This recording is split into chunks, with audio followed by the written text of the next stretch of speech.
You are looking at Julian's pronunciation guide, where we look at how to pronounce better some of the most mispronounced words in the world, like this other curious word. But how do you say what you're looking for today?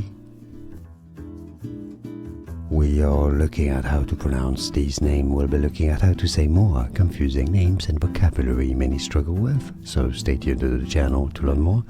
If you struggle with this one, well, it's understandable. It's said 3 different ways.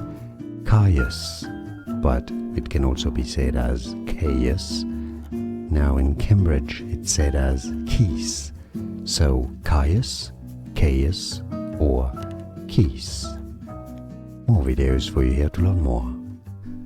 Here are more videos on how to pronounce more confusing words and names too many mispronounced. Like this video if you found it useful. I appreciate your support. I'll see you soon and thanks for watching.